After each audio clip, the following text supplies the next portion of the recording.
Hi everyone, welcome back, and here we go. This time we're going to discuss diagramming stanza 4. This one was a real pain in the neck. I did it a while ago, but I was up most of the night and the past day trying to make sure that everything that I have is about as accurate as I know it to be. So basically, we have this stanza here now, stanza 4. If you've been wise and found the blaze, look quickly down your quest to cease. But tarry scant with marble gaze, just take the chest and go in peace. Now, the first part of that sentence begins with if. And if there, we have another subordinating conjunction. If you read this first part, it's not an independent clause. In other words, it doesn't stand on its own. In other words, if I say to you, if you've been wise and found the blaze, and I stop right there, you're left wondering, okay, now what? Well, the now what is not going to happen unless the if is true. So, in other words, it's saying if you have, now you need to have two things be true in order for this to be a positive statement.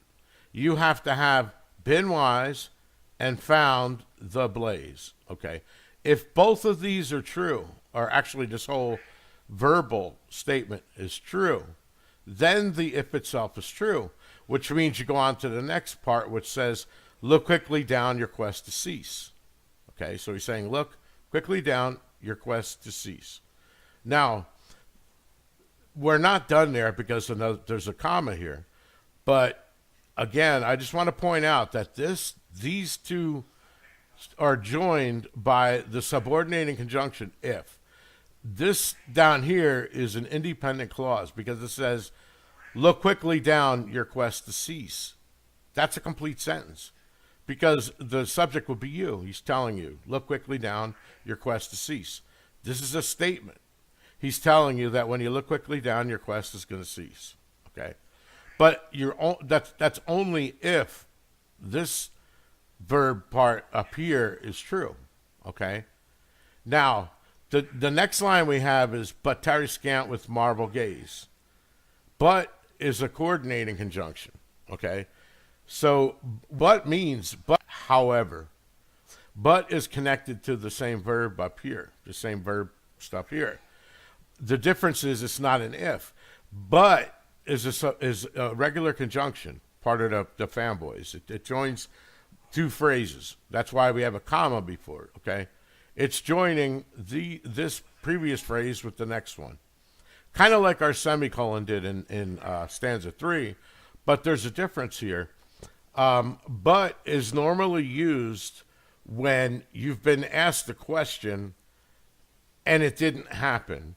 In other words, it didn't happen or it is a negative result. Okay.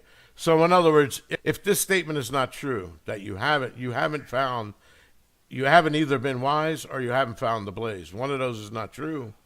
You're going to do this part. But you're also going to do it if this statement is true, regardless of what happens with the truth of this. You may or may not do this part, but you're always going to do what's in the but. I don't know if that makes sense. In other words, clearly, if both of these are not true, you're not going to look quickly down your quest to cease. But what you are going to do, even if you look quickly down in your quest to cease, you're going to tarry scant with marble gaze, just take the chest and go in peace. Okay? Now, what look quickly down would mean, or could mean, is look quickly down in the poem. Okay? In other words, before you do this, jump past that, quickly down, past it to the next stanza. Okay? And do what's in stanzas 5 and 6. That is going to help you make a decision as to what step you need to take next before you're going to be able to take the chest and go in peace. In other words, let's say that there's a sign there, okay? You've been wise and you found the blaze and your quest didn't cease. So he's saying, look quickly down. Well, look quickly down could mean on that sign. or it can mean look quickly down in a poem, okay? And then use that information to determine what you're going to do next. After you do what that is telling you to do in stanzas 5 and 6, you would then be back here. Your quest has ceased now. You've solved all of the clues. At this point, all you're going to do is retrieve the chest. I hope that that makes sense. This is kind of a complicated stanza, obviously, but I want to point out that but tarry scant with marble gaze is not connected to this statement. It's actually technically connected back to the if. It's what happens in addition to this, and if this failed. In other words, you could see that clearly here, because let's say you've been wise and found the blaze and your quest cease. Well, clearly you're going to have to take the chest and go in peace, right? So you're going to need to do that. But let's say your quest didn't cease, okay? Let's say that, he has indicated that we could solve this whole poem from at home with the exception of the final clue. So clearly there's something that we need to see there. So what he's telling you is if your quest didn't cease, then you're going to have to look at that object. Look at something. What it is, I don't know. Can it be a proxy item like another chest or a jar that he made?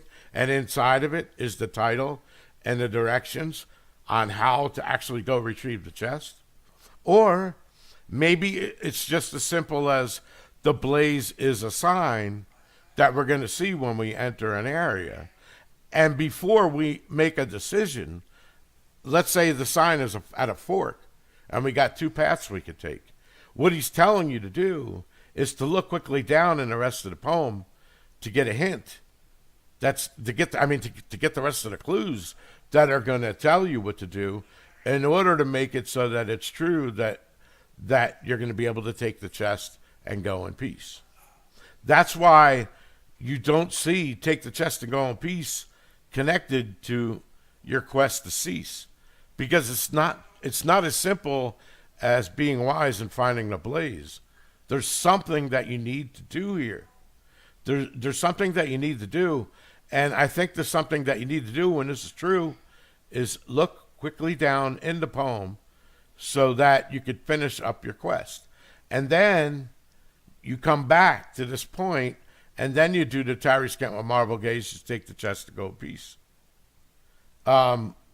Think of it as if this was a computer program, all right? And in stanza 4, you read this, and then you do this, okay? Because this is all true. So we do this. And now he's saying, temporarily jump to this other location, finish out these two stanzas. And when you get to the point where it says, I give you title to the gold, now you're at the point where you can take the chest and go in peace. So again, I hope that makes sense. And if you enjoy these videos, please like and subscribe. And if please leave a comment if you got anything to say, if you disagree or agree. Either way, it'd be nice to see some comments. I'm curious what you guys think. This has really been taking me a lot of work. Some of it, most of it actually, I had done before, but I'm going over it again just to validate everything. But this took a lot of work. This has been going on for a year now. This is not something that I just slapped together overnight. And anyway, I hope you enjoyed this video. Next time, we're going to go ahead and do stanzas 5 and 6. And then we'll wrap it up by going over the entire poem, all of the individual ones, just to reinforce everything. And maybe we'll take a look at how all of these individual stanzas and sentences within them reflect back on the entire poem. Okay? Once we've done that, at that point, we're now ready to go in there and start looking for definitions for all of these to come up with a solution. Because we're now at the point where we know what the verbs are, we know what the nouns are, we know what we're supposed to do, we know the context. So now we're prepared to go and look up definitions and then try to marry this to a real world map to get to a location. And if you also believe my theory that the poem, in addition to be a map to the chest, is also a map to the book, now you're at the point where you can actually go and try to use the poem to look for the hints in the book to come back and help you when you're looking for the clue definitions. I apologize if this sounds complicated, but I'm trying my best. So thanks and have a good day. Bye.